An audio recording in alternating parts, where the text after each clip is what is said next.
Yes, you see that though. Hey, that's what I'm talking about. That's love. I appreciate it. You're the only person besides my lady that got that pink shirt, I think. Oh, really? Yeah. Hello, everybody. Welcome to 12 Faces of Sober Speaks podcast. I am your host, Kenneth L. Watson Jr. It's a gloomy Sunday here in Jacksonville, Florida. I have a special guest that will be, well, actually, she's already on here, but she'll be talking here shortly in a minute. I'm super excited for this interview, simply for the fact that she is my first international guest. So this is going to be real fun. Like I said, you can get the merch right here, 12 Faces of Sober. You can get this hoodie on 12facesofsober.com. You can click on the gold and brown t-shirt, and you can get just a specific 12 Faces of Sober merchandise. As you can see, oh, she just got up, but my guest, she purchased the 12 Faces of Sober shirt, and I greatly do appreciate that. You can get that as well on 12facesofsober.com. All you got to do is click on the right, and you can get the actual book cover on there, as well as, let me see what else do I have on there. You can get that shirt in a variety of colors, and you can get that in a hoodie. So like I said, there's multiple ways of getting my book. You can get it as well on Amazon. All you got to do is type in 12 Faces of Sober, and that's pretty much it. But as we're going to go ahead and go on, and I want to introduce my guest, and she hails from the country above us here in the United States. And I am definitely thankful for her to be my guest this evening. And this is my guest, welcome my guest, Tyneisha Ternent. I swear, your last Okay. Tyneisha Ternent. Ternent. Okay. All right, AKA Ty the Poetess. Now, What would you rather me call you tonight, so I won't be going back and forth on the names? So let's get that straight. You can call me Ty. Yeah, okay. Ty's good. All right, perfect. Now, as I mentioned, you are from Canada, but where exactly in Canada are you from? And let the audience know a little bit about you. What what you do up there, as far as work, and also the gift and talent that you also have as well. Yeah. So my name's Tyneisha Ternent, aka Ty the Poetess. Y'all can call me Ty for short. So I was actually born in Toronto, Ontario, which is the 6. That's where Drake's from for the Americans. So I grew up in downtown Toronto, right by the Eaton Centre. Lived there for most of my life. I now reside in Barrie, Ontario, which is about like 40 minutes north, but still basically GTA area. So for my work, I'm actually a nurse assistant, a PSW. I do that full time, and then I use my talents, as you said, to write poetry, to write songs, any kind of creative writing, even business writing. I do that as well. So I love my writing, but I also love my work. I love to help people. So working with the elderly, I'm actually really, really enjoying it too. So. And I want to commend you of being a first line. Is it medical responder? I don't know what's the politically correct way to say it. I know during COVID, a lot of times you guys don't get that appreciation, but I definitely want to send my gratitude to you for that. Thank you. Now, you just mentioned that you write poetry, and you have a book. And what is the title of the book? So my book is called Bearing Fruit. I'm not sure if you guys can see that right there, Bearing Fruit. So this is a poetry collection that I actually wrote while pregnant. So I don't have chapters, I have trimesters. So you can see as the pregnancy grows, you see the confidence in myself and my mothering abilities grow as well. So it's kind of like a diary, but I used poetry in a way to express my concerns, my worries, all that stuff. But you see, as the pregnancy continues, that I become more confident in my abilities. So yeah, it's something that all mothers could relate to, daughters, sons, just to kind of see what women that are pregnant really think or go through. Because sometimes we don't say all of our fears, you know what I mean? But in this book, I wasn't afraid to lay it all out, and, you know, in the hopes that other people feel like they can too.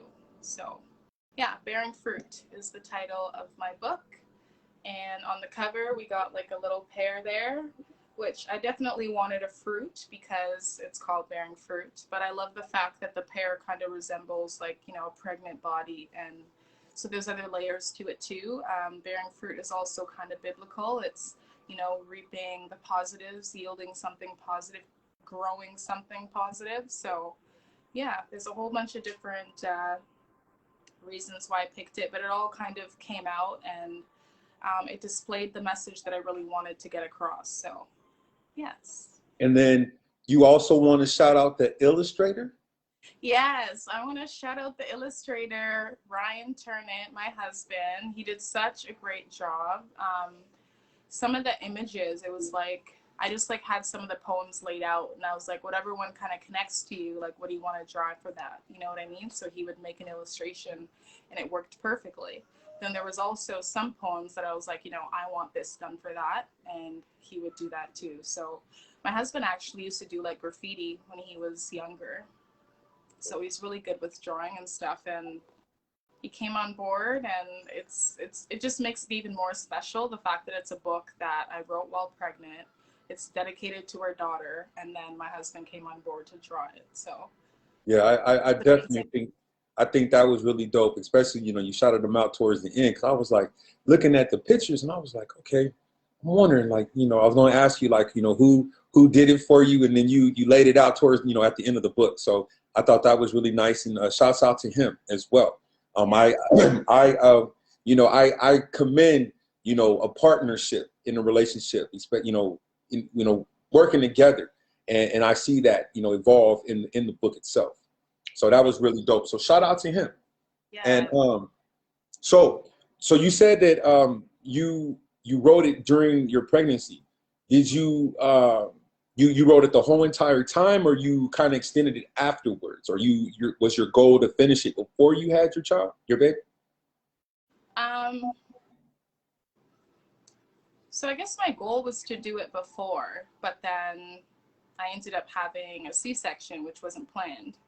So I have that section in the book at the end. So that was added on after. Oh, that's pretty dope. And so let me see. So have you had a chance to actually read the book to your daughter, or are you waiting Not until she gets yet. a little bit older to Yeah, understand? she's only 2. She just turned 2. Okay. So it's like she knows mommy wrote a book. I'll point to the book and be like, mommy made this. And I'll show her the pictures in the back. And she'll be like, mommy. So, but we're not at the point yet where she'll really grasp everything that's in it. But I can't wait for the day that I can share with her, because it kind of just shows her like how much she was loved before she was even born. And I think that that's really, really important for kids to know. Like, you need that foundation of love so that no matter where you are, you know that you're good.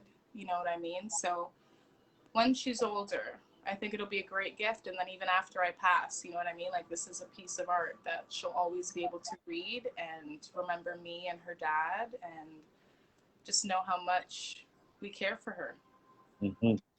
Now, talk about the first trimester. Talk about that, and just, you know, being like, because like I said, you were very transparent. That's what I liked about it. You know, you didn't hold back, and that's what I liked about it, because it was like you gave pretty much a picture in your mind of like, okay, this is what my daughter is doing. Like, my body's reacting to her.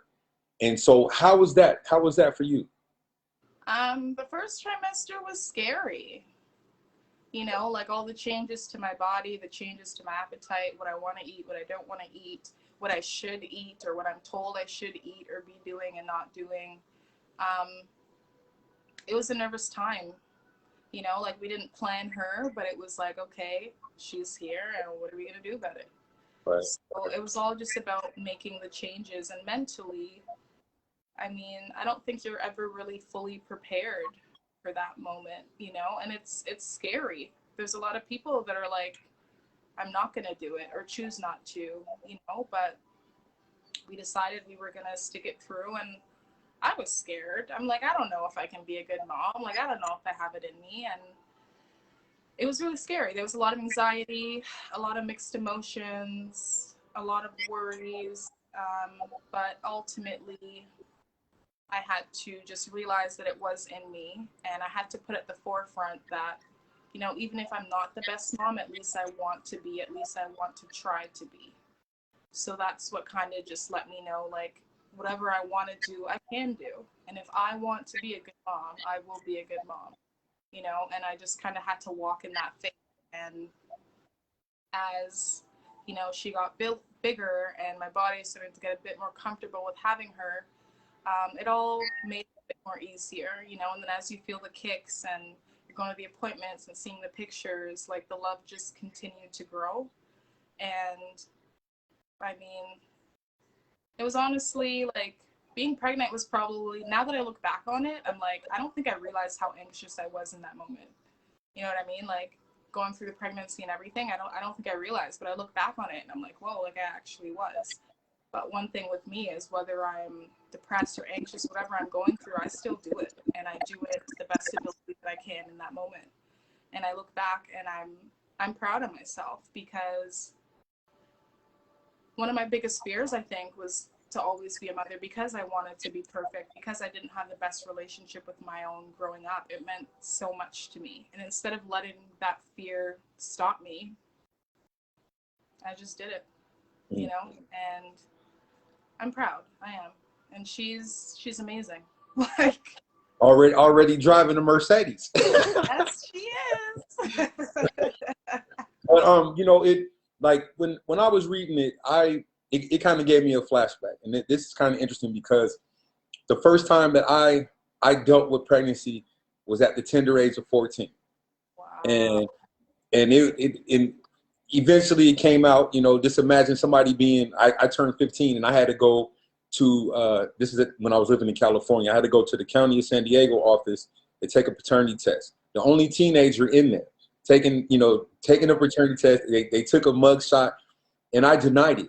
So hearing your side of it, it's like, okay, I know when my time does come, I'm not gonna do what I did when I was 15. So just reading that, it kind of gave me some tips in terms of, like, all right, I didn't have like the greatest relationship with my father, but I want to make sure that I'm able to be there for my child more than my father was for me. And it's no shade at him. It's just, it's the truth. And a lot of mothers and fathers are not playing an active role in their children's lives. And so I'm really glad that you were trying to better yourself over the relationship that you had with your mom. Now you might want to grab your book, because I would like for you to go open up to page 31, and I want you to read that for me first, and we'll talk about it. And then if you have any other pages that you want to share and talk about, hey, you go right ahead and share. Okay. So on page 31, I have a poem, and the title of it is Speaking from Experiences. And it says, "It is not in every mother's nature to care. I learned that the hard way." So, as I said, I'm pretty transparent. Yeah. I'm pretty real. I'm always honest. So this is something that I'm speaking the truth. I'm speaking from experiences. It's not in every mother's nature to care, and it's hard, like when you're the child and all you want is that love from your parents or siblings or whoever role figures are in your life. You're always kind of yearning for that. But I look back on that and I see now that maybe not every mother knows how they were portraying themselves. Like maybe they did care, but maybe their love language was different from my love language. maybe they were showing it in other ways that I was too young to receive at that time, you know, but I still have moments where I feel this way, and that's okay, because in order for me to heal from them and move forward, I have to express how I feel and let that out and keep growing, right? So this is something that is hard, I will say. Since having my daughter, my relationship with my mother has changed for the better, which is a good sign, you know? And if each generation we can try to learn from the mistakes that our parents made, you know, we can make the lives better for our children. So maybe, you know, my mom never heard "I love you" from my grandma. And maybe that's how she wasn't able to say it. I wasn't told it from my mom, but guess what? I make a point to say it to my daughter at least 3-4 times a day, you know? So instead of letting that experience shape me for the negative, I somehow find the power to use it to uplift me and my family. So this is, yeah, I'm surprised that you wanted me to read this one. I was kind of like, oh, okay, I'm going to have to get deep. I'm going to have to Like really, I said, you know. that's what I try to do, honestly, is, you know, every time I interview an author or a poetess, I try to, you know, do my homework, you know what I mean? And what stands out to me the most, and, you know, kind of how can I incorporate it into my life? And that's why I asked the question, because, you know, like I said, I love my mom to death. There's nothing wrong. But my mom, and she came from a family that wasn't affectionate, or wasn't out there, you know, loving and nurturing. Not a problem. But now, as I've gotten older and the struggles that I went through, you know, battling with my alcoholism, now I see the affection, you know, now showing, okay, I'm proud of you, because I'm, you know, on a whole nother, like, total journey. And so with you sharing that, like, I appreciate that, because, like I said, I didn't know that was the case with your mom, but that is good. That is like, it, you know, I'm using that myself. You know, me and my dad have hashed out our issues, and now we're talking. And so it kind of gets to a point where it's like, all right, well, you know, you give or take, you know, type of situation. But I do like that. And like I said, I just feel like you know what I'm saying? You needed to share it, you know? But what why do you think being a great mom is important to Ty, a poetess? Um, because I've felt the pain of feeling like I didn't have a great mom and how that affected me. I feel like as a mother, as a father, you're the one setting the foundations for your child to flourish. The ability to having self-love, I feel like, first comes from someone else telling you that you're lovable. Mm-hmm.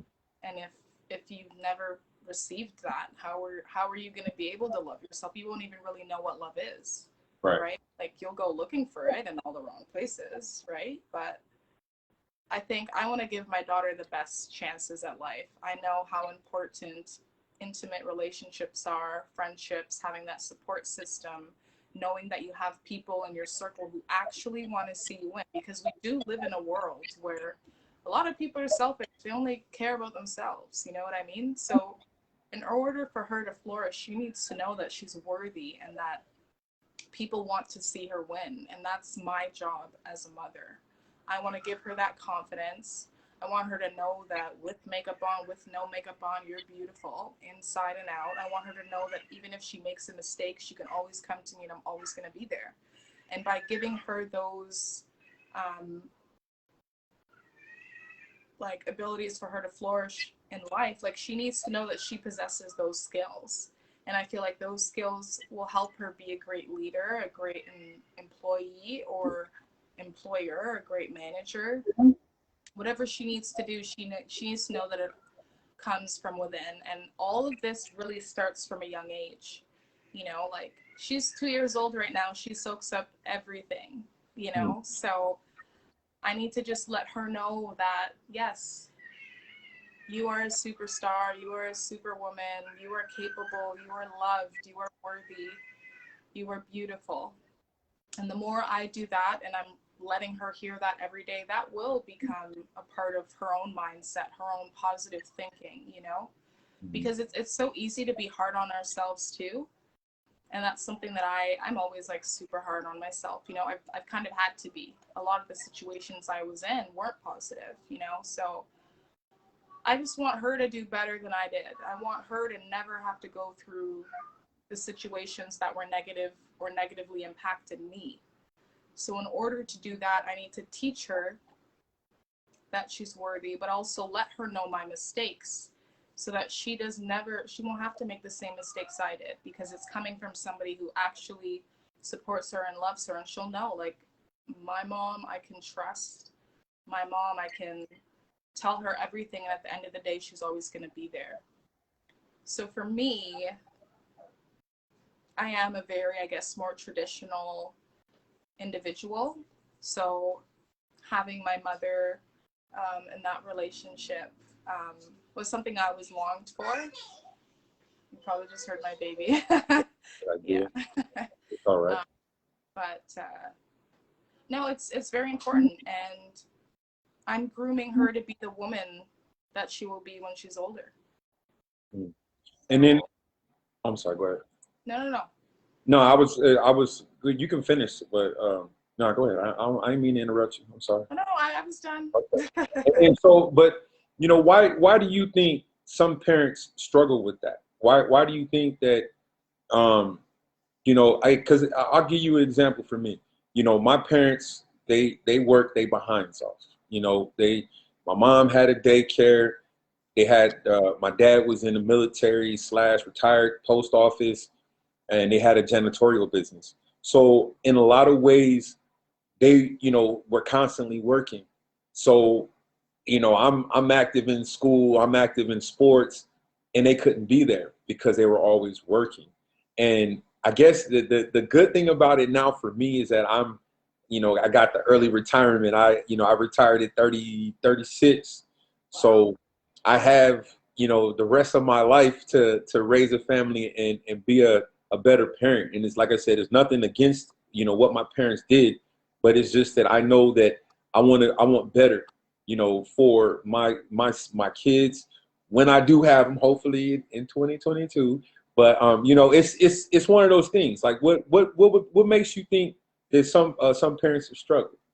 Is it, you think it's a cultural thing, like amongst like African Americans, or, you know, like, because like I said, I run into a lot of that. Like there's a lot of families out there that one, if not both parents aren't affectionate. They're not, you know, being loving and stuff like that. So why do you think that they struggle?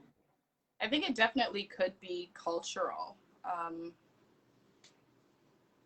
mean, Black women, you know, we're known as like the strong Black woman, or angry, sometimes people can say. But I think it's also, if you haven't received it, you don't really know what it is. I think it could be cultural. I think there could be maybe mental health issues that maybe prevent some people from doing it. I think it's also just fear, and it's kind of blocking people in the wrong ways. Like, you never know, like maybe my mom wanted me to say it to her more, if that makes sense. All right. But I was the child, and I didn't really know how to at that time, you know. But I have talked to her, and she has told me that her mother never said it to her. So it could just be generational, and unfortunately it's kind of like a curse that our community does need to learn how to break, because those 3 little words are so important, honestly. True. And then I like how you touched on the mental health, because I know that, I mean, I know it's not just an America thing, but mental health amongst the African American community is, I'm not going to throw out no percentage, but I know within the last couple of years or so, it's kind of been out there more. I know that, like, I was going through things in my life, and I didn't know that, hey, I can go to a therapist or someone to talk about it until basically, I would say, once I got in the military, so about 10 years ago. So I'm glad you touched on that, because that is a problem. That definitely could be an issue with a lot of parents, our, older parents and stuff like that, that their mothers or fathers may not have been affectionate, may not have been that loving because they weren't at home. They were working harder, to make it easier for us to not have to, break our backs the way they may have had to do it in Yeah. previous years. I think some situations too, let's say if it's like a one parent household, the one parent does have to work a lot more and they're not able to attend functions and stuff. As you said too, I was very active in school too. I was on like every sports team, always in, elementary school, public school, high school. I played, volleyball, basketball. I was in a writing group. I did the morning announcements. I did everything. And I excelled in it all. But it did suck when I didn't have anybody there to watch my games. And it did feel like I wasn't wanted or loved. Now that I'm a bit older, I'm able to see, like, oh my gosh, it was just my mom at home. She probably couldn't come to my games. But at that time, I didn't understand why. When everybody else's parent is there for teacher interviews and for all the games, it's like, why am I the only one here alone? So it definitely, even all that impacts you, as a child. And that's why I also wanted to write Bearing Fruit, was so that from a young age, when she's old enough to know, like, I wrote a book about her. So in every way that I can show her I love her, I will. And if I got to take off work to see my daughter's game, I'm gonna do it because I know how it feels to not have anyone, and I don't want her to feel that way. Like, me and my husband have already talked about it. He's gonna take off, work to be there too. Obviously, hopefully, we're financially able to. Then, if not, then we're gonna do what we can so that at least one parent is there. But everything impacts you, and we just want to do the best that we can for our daughter Aurora. To succeed, and it starts with the I love yous, and it's like we've already broken that generational curse. So now for her, when she has kids, it's gonna be nothing to say to them, and all it takes is that one person making that difference. That's that you put said it better than I could. I'm gonna tell you that much because I don't have kids. I done had a few pregnancy scares throughout the years, but I don't. Like I said, I'm taking notes because this is what people need to hear, And I got my next question is that what would be some advice for future mothers and women that are currently pregnant and some of the changes that you experienced in your book? Like, what type of advice would you give them as future mothers? I would say, firstly, everybody's journey is different.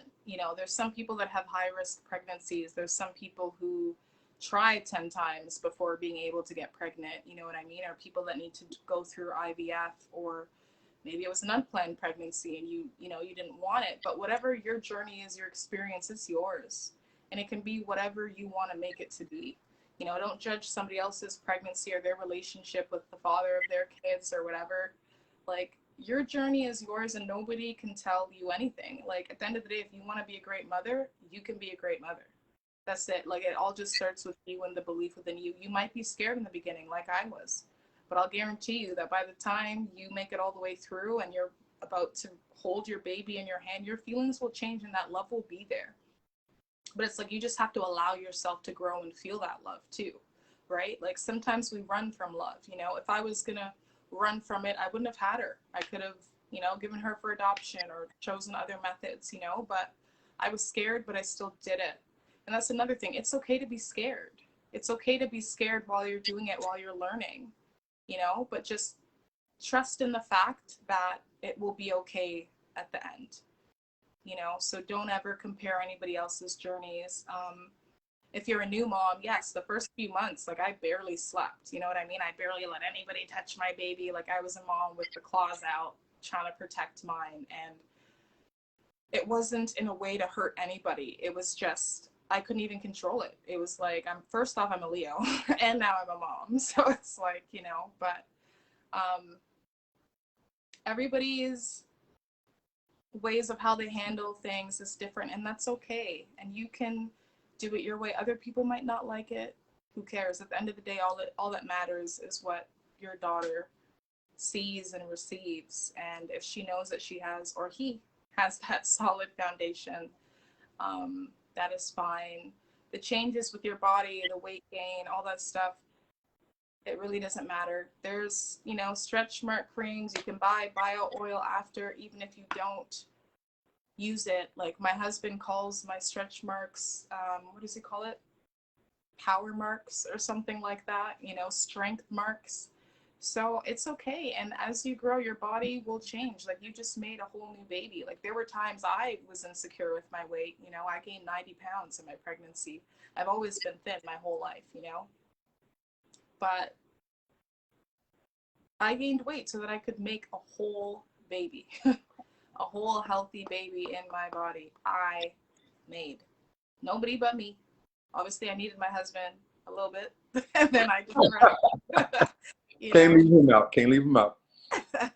But it's okay. And change is a part of life. Like you don't want to be stagnant. I don't want to be the same person I was 5 years ago. And if I want my outlooks on life, my experiences to change, what's wrong with my body changing too? And it's changing for the better. I just created a whole new body. And that's okay. And the whole aspect of falling back in love with your body too, like that can be a journey, but I tell you it gets better. Now I got, you know, mama curves and I like them. You know, so yeah. So what's in the near future for Ty the Poetess? What you got going? Near future, well, next week there will be an interview coming out. I actually did an interview with the local library in my city, which is super cool. For National Poetry Month, I am the author highlight. So that interview will be coming out shortly, and you can also borrow my book at the local library if you guys are in Barrie, Ontario. Anybody from my, I guess, Facebook friends that sees this, or yeah, I have that coming out. I also have a movie that I'm working on, which is pretty cool. I have another book which should be released in the summer. It's an anthology with about 20 other women. We're all kind of talking about our stories, what we do to thrive in our purpose. So that's pretty cool. It's a collaborative piece with a bunch of other authors. The curator is actually a doctor who helps businesses, I guess, with their employees, kind of trying to help the business sell, and then a lot of personal development work and stuff like that. So I have that coming out. I'm always writing new pieces of poetry. I'm always working on new songs. Anything I can get my hands on, I kind of just try to get involved with.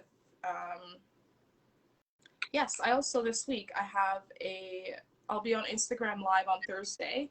I have teamed up with Birthplace Lab, and it's actually a birth circle for BIPOC women who have had a baby in the last 10 years. So our goal is to change the healthcare system for the better for BIPOC communities. So we already know that there's white privilege, right? Like we see that every day, we see it on the news, whatever. That's also an issue with healthcare, you know? So we can both, let's say I'm Black, there's somebody that's white or whatever other background. We can go to the same doctor maybe at the same times in our pregnancies, and maybe you have a different experience than I do. And that's not cool. So this whole study, it's actually a study that's done by the University of British Columbia. They've come on board with doctors to try to get people to participate. This is actually an international study too. So anybody that's American, if you guys have had babies in the last 10 years, I will send you the link after, Kenneth, and we can add that in the comments for anybody that wants to go in. It's about 30 to 70 minutes, depending on how much you want to divulge. But you have a chance to win a 1 in 20 $200 Visa gift card just for sharing your experiences. Like, how was it with your doctor? Were you able to have a midwife? You know, like I know in my community, I wanted a midwife, but they were all like, it was waitlist. Like, oh, there's no space for anybody new sort of thing. And that's not fair. Like, I had to go with an OBGYN because my preferred method wasn't available, right? So by us letting these people know, these healthcare educators and stuff, some of the problems that we're facing, we're then able to change things in the future. So anybody that's had a baby in the last 10 years, if you're in a BIPOC community, or you yourself are BIPOC, you identify as Indigenous, whatever your situation is, you can become a part of this study to change healthcare for the better for our communities. I think it's really important. It's great work that they're doing. It is also attached to the Ontario Black Doula Association. The Birthplace Lab themselves, they have doulas that work for them. If you identify as queer or LGBT, that's fine too. Sorry, I'm not being disrespectful. LG, gosh, I don't even know. Yeah, sorry. Everybody can apply. It's for anybody who identifies as whatever you want to identify as. You are welcome. There's no judgment in this community. This is a open, judge-free environment. So I encourage anybody to apply. Again, it's international. I will attach the link after. So we have that study going on, and then Thursday at 7 p.m. on Instagram, we're going to have a birth circle, like an intimate talk. So if anybody wants to actually say on live what your experiences have been, you are welcome to participate. I'm going to be opening up the event with reading some of my poetry from my book. So I'm super excited that I've been asked to be a part of such a great opportunity, especially since last week it was just Black Maternal Health Week. I think that it's amazing, all the new research that's starting, so that we can change the future, so that when my daughter has a baby, like, I don't have to worry about anything. Like, she'll be good. She can get the care that she wants. She can get the support that she wants. So I'm excited with everything that's going on with, like, the Black Lives Matter and the protests and, the police brutality. I do think that there's hope for the future, and a lot of people's eyes are finally being opened. And I know it's finally, when they always should have been. Right. But I am hopeful for the change, and I see it, and I think it's finally time, and it finally seems like it's actually going to start happening. So, and to touch on what you just said, I think that when the eyes will actually open up a little bit more, and I'm going to take this from it's not the mayor. I'm sorry, it's not the governor of New York, but Cuomo, the other Cuomo. He said that the only way that people will start to really realize that the brutality is going on is their own kids killed. Yeah. That's when it's like, okay, now they're going to start, putting out, gun laws, harsher gun laws and things like that when a cop kills their own. And that will be a bigger headline story over what's been going on currently. And I'm glad you said that, because I do have an activist that I'm bringing on next Sunday. So I'm glad you said that. Now, let's see. Oh, I want to ask you too. You said you write music. So you got anybody is singing your music right now? Are you ghostwriting for somebody and you ain't telling me? Not right now, but if you know how to spit them fire bars, then I can write it up for you. And I am 40. I'll be 42 in August. And you're August too? August 2nd. I'm August 11th. That's what's up. Hey, Leos, stand up. But yeah, if you are a aspiring rapper, I know I got some of them on there. I also got singers. Ty the Poetess is the one. I haven't seen the work, but I have read her poetry, and trust me, it goes. So like I said, hit her up for that too. You never know. Hey, I'm trying to get all people come on my show to eat more. You know what I'm saying? Get as much work out here as you can. Let's see what else. It was something else I was going to ask you. Have you did mention something about the library? Is that the only speaking engagement that you've done? Sorry, someone wants to say hi. Okay. We got two guests. Hello. There's a star right there. Can you say hi? Oh, we're being shy. It's okay. You got, where's your car at? Oh, I know it. You're right. Daddy. Okay. Say bye. All right. Bye. Mommy has to work. Yeah. I love you though. Can I get a kiss? Can I get a kiss? And sorry. I got one more question, huh? I said sorry, VIP interrupting the session. Oh no, She's the star. The book is about her. So hey, I'm glad you did that. Now, how are you able to manage work life? How are you manage? I mean, how are you able to manage family life? And then how are you able to manage being titled poetess? It's hard. I mean, there's some days that I work, 10, 12 hours and I come home and I'm writing grants or I'm writing this, writing that, making dinner, putting her to bed and then up back at 6 in the morning. Every day she wakes up at 6 a.m. So there's no sleeping in, and I work full time as well. Most times I'm working, 50 hours a week. But I think it just comes from the passion and my desire to do right by my family, to give them everything I never had. There's just a fire in there that's burning and helps me. Even if I'm tired, it's about them. I'm a Ternent now. She's a Ternent. My husband's a Ternent. Like, it's just about doing the best that I can for them, and it's also about being selfless and making sure that I'm putting them first. It's hard because, I mean, especially right after you have a baby, it's like, who do you put first? Are you putting your husband first, or are you putting your newborn first? Right? So there's that whole aspect of it too, and then being a newly married couple too, right? Like, it's always hard to find the balance, but I feel like as long as you have the right partner or that right support system, you guys can work through it and help each other be the best person that you can be. Like, there's some days where I might work, a double shift, and, you know, my husband will work and he might have to come home and help me with dinner because I got to go back out and work, right? So it's also about having a good partner that gives you the stability to kind of like, okay, I can go out and work knowing that he's there with my daughters, she's safe, they're eating, they're good. So as much as I have that passion within me that helps me keep going, I also have a really supportive husband. So we work as a team, and she's a reason for everything, and we both know that. We're both on the same page with that. We both try to understand each other and know what the other needs so that we can uplift each other. And I couldn't ask, oh, I'm going to get emotional. I couldn't ask for a better husband, honestly, or a better example as a father to my daughter, too. Like, he's amazing. So That's what's up. Salute to him. Hey, there's nothing wrong with it. I can't wait. You all right? I'm good. Like, no, I thought you sure you need some, you all right? I Oh, might. no, I thought you was crying or something. I thought I'd say, Do you have any tissues? do I got a handkerchief.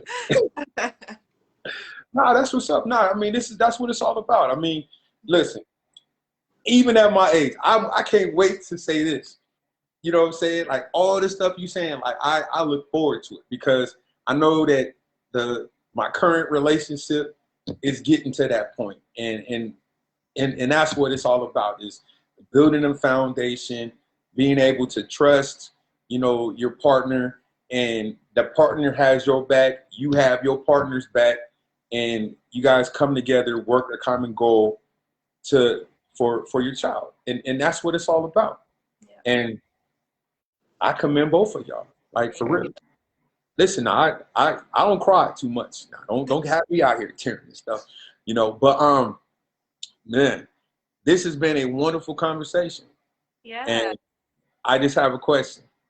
Yeah. Do you have anything else you would like to share? But and I'm gonna just put it out there. When you guys complete your other book, I would love to interview you again, and you could put the word out to some of the other authors. I would love to have them on my show. Oh, for sure. For sure. Yeah, I'll definitely make those connections once the book is released. It should be in the summer, so end of summer this year. Okay. Yeah, so if anybody wants to buy Bearing Fruit, I actually have a book trailer. I'm going to see if I can add that in the comments as well so that people can see a little teaser of my book. It's available on all platforms. You can actually get it in paperback, hardcover, or ebook. Whatever is your reading or your book preference, I got you covered. You can buy it on Amazon, the American or Canadian. It's in Barnes and Noble, Freeze and Press. If you have Google Play or Apple Books, you can get it in any format. I will add all those in the comments. If If you guys want to be a part of the study, I really encourage you guys to. This is shaping the future for Black maternal health, all BIPOC community maternal health. If you guys are interested too, you can join us on Thursday at 7 p.m. Be a part of that Instagram Live. You can share your own experiences. Maybe you even had good experiences. You know what I mean? Like, it doesn't need to only be negative. Whatever you want to share, it's a judgment-free zone. I encourage you to come apart. I will be opening my poetry there as well.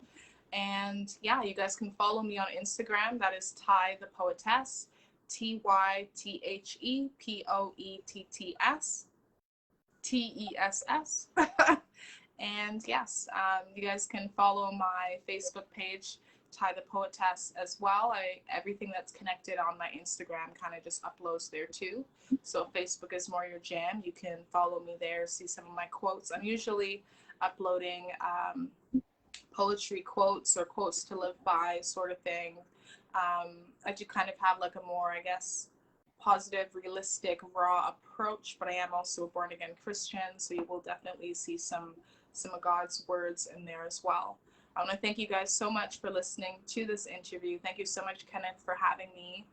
The opportunity to speak about my book, as you yourself are an author, like, you know how important that is for us to, like, for you to read my book and then for me to talk about it is so different, right? So giving me the opportunity to kind of express it how I want it to be received, I really appreciate.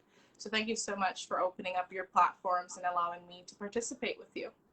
I thank you so much. And as a gift from 12 Faces of Sober, I am going to send you a digital copy of my book. Since we had some technical issues, I'm gonna take care of it because I wanna know your thoughts on the book. So I'll send it to you when we get finished. But like I said, you can get Bearing Fruit on Amazon. All you got to do is type in the book. You can type it in and it'll come up or in the search. Guys, okay. It actually was #1 when it was released in the family poetry section. It has been getting great reviews. I'm not biased or anything, you know, but I definitely encourage moms out there, pregnant women, check it out. I honestly, truly believe like it will connect with you. So definitely. So yeah, make sure you put all your social media information on here. Make sure you share it on your page. I hope that, you know, a lot of people will actually watch it, as well as, you know, take advantage of the information that you provided and some of the study that you said you got going on Thursday, right? Yes. Okay, definitely. And like I said, I want to thank you so much, and I am glad for the networking that we were able to do. Shout outs to Sonship Publishing, because if it wasn't for them, we wouldn't have been able to connect and be able to have this platform to speak on it. So big shouts out to them. And only thing I would say is that please keep in touch with me, because like I said, I try my best to, you know, if I see something in some of these author groups, I try to tag you, just, you know what I'm saying, to get your name out there more. And, you know, hopefully, you know, you continue to do the same for me. And like I said, I try my best to have different guests. I know I need to have guys on here, but don't worry. I have some guys coming. You know what I'm saying? It's the guys that you know, they try to act funny. They don't want to come on and got excuses. It just seems like the women are more on time and no delay. So I appreciate that. But again, thank you so much. Please make sure you put all the information in there. You can get this sweatshirt and her shirt on 12facesandsober.com. And like I said, I appreciate the support, and this is a wonderful conversation that we finally got a chance to have. So I thank you. Don't work too hard. Enjoy motherhood and being a wife. Spectacular. Like I said, tell your husband salute for allowing you to come on and talk about it, and great work with the illustration. So this concludes 12 Faces of Sober Speaks podcast episode #8. It's continuing to grow, and from what I've been hearing so far, it's been nothing but good responses. So I'm sure I'm gonna get a good thumbs up for this one as well. Big shouts out to my mom. Also, happy birthday to my partner from I grew up with in junior high, Karama Kroom. His birthday was a couple days ago. Tomorrow, my partner Kahar Kanian, professor up at St. Cloud State and former production assistant for ESPN. Happy 40th birthday tomorrow, brother. Much love to you. And Thank you so much, Ty, for coming on. Make sure you guys get Bearing Fruit as well as 12 Faces is Sober. Oh, wait a minute, hold on. And on the back of it, it's been updated. So I got the new cover. You can tell the difference. So there you go. It's kind of different. But yeah, that's all. But thank you so much, Ty. I really do appreciate it. Thank you. All Thank right. you, guys. All right. You have a wonderful night. And I'll talk to you soon. Make sure you type all this up in the messages. I will. Okay. Don't worry. Thank All you. right. Take care. Bye. All right.